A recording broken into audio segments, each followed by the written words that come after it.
Isang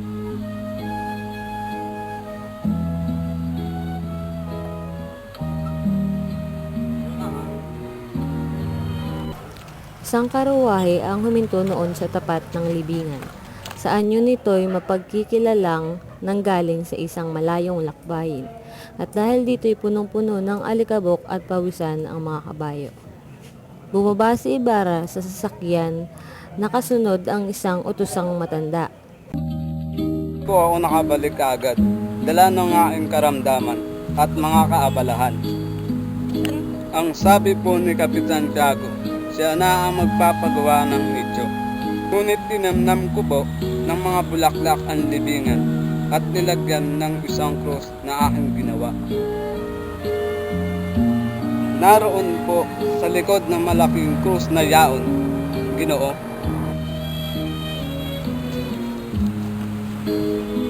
Dito ba? Hindi, doon yata. Nilapitan nila ang tagapaglibing at ito'y yumukod sa kanila matapos mag-alis ng salakot.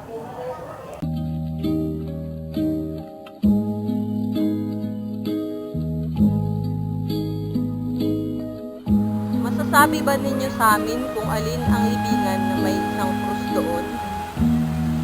Isang krus po bang malaki? Opo, malaki. Ang krus ba'y may dibong inukit at natatalian ng yantok? Yan nga. Ganyan. At ang libing po ba'y may tanim ng mga bulaklak?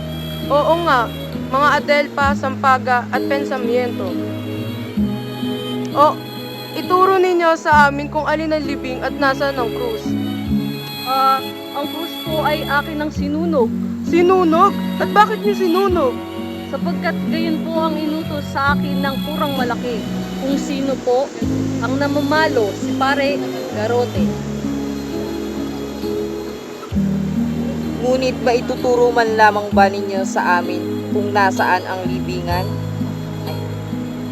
Ang patay ay wala na po riyan. Hindi na naipagpatuloy ng tagapaglibing ang pagsasalita sapagkat napaurong siya sa pagkagulat sa inanyo ni Ibarra na nooy sumugod sa kanya. Hinawakan siya sa bisig at niyog-yog. Ano ang sinabi ninyo? Opo. Sa lugar po niya ay inilibing ko po ang isang babae na may 1 linggo na ngayon. Nasisiraan ba kayo ng bait? Tunay nga po. Pinahukay po sa akin ng kurang malaki upang dalhin ang bangkay sa libingan ng mga inchik. Ngunit dahil po sa kabigatan at saka umuulan ng gabing yaon, At ginawa mo yon? huwag po kayong magalit, Ginoo. Hindi ko po ibinaon sa libingan ng mga inchik. Mahanga pa'y malunod kayo sa mapasama sa mga inchik. Ikaw isa lamang sa wimpalad.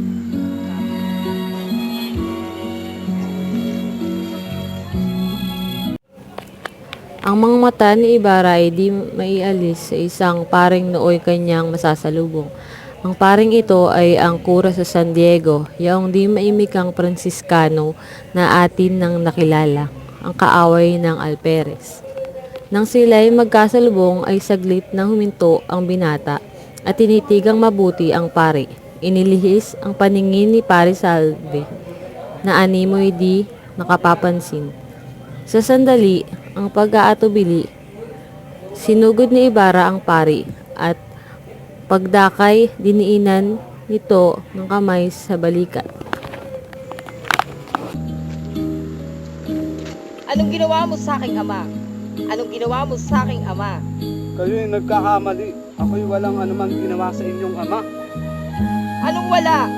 Hindi po ako. Matitiyak ko sa inyo ang bagay na ito.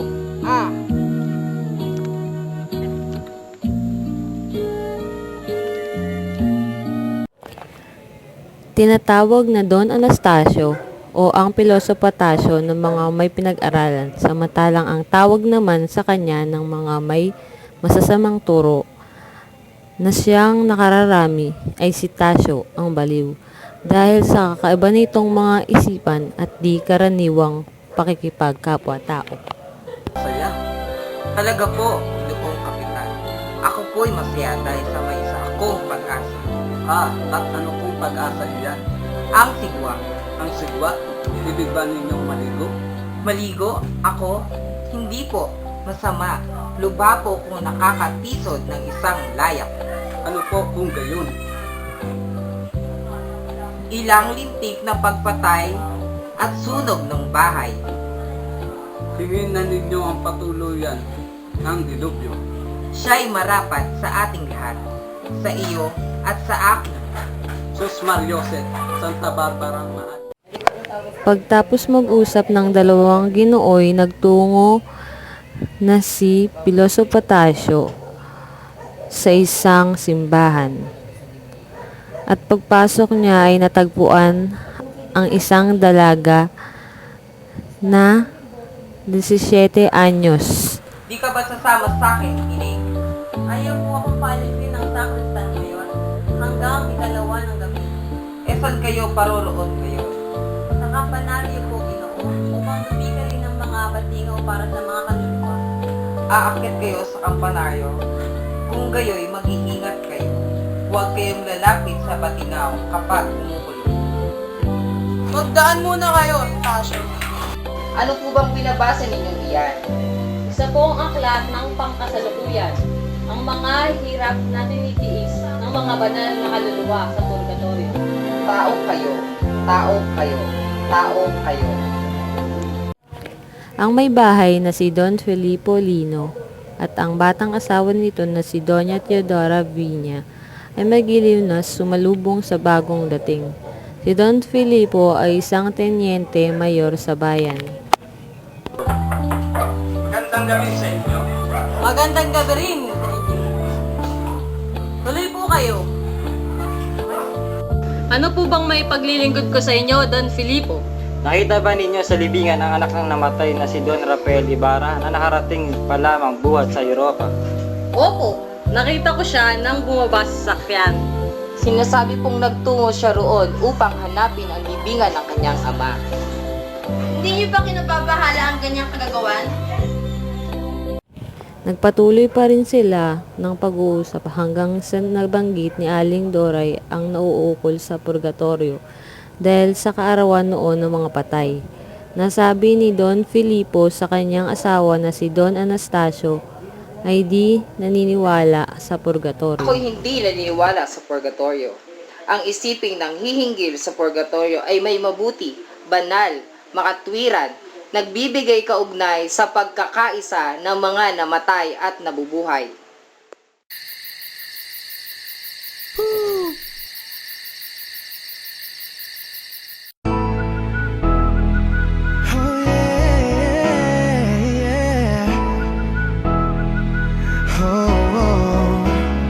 I've been looking under rocks and breaking locks, just trying to find you. I've been like a maniac, insomniac, 5 steps behind you. Tell them all the boys they can hit the exit check, please, 'cause I finally found the boy of my dreams. Much more than a Grammy award, that's how much you mean to me.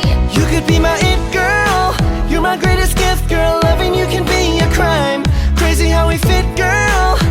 This is it, girl. Give me 25 to life.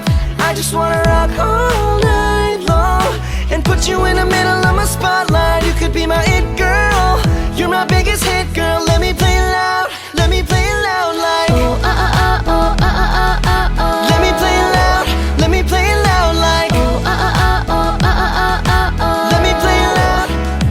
You can't help but turn them heads, knocking them dead, dropping like flies around ya. If I get your body close, not letting go.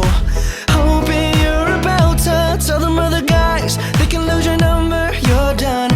They don't get another shot 'cause you're love drunk, like a TV show playing reruns. Every chance I get, I'ma You could be turn my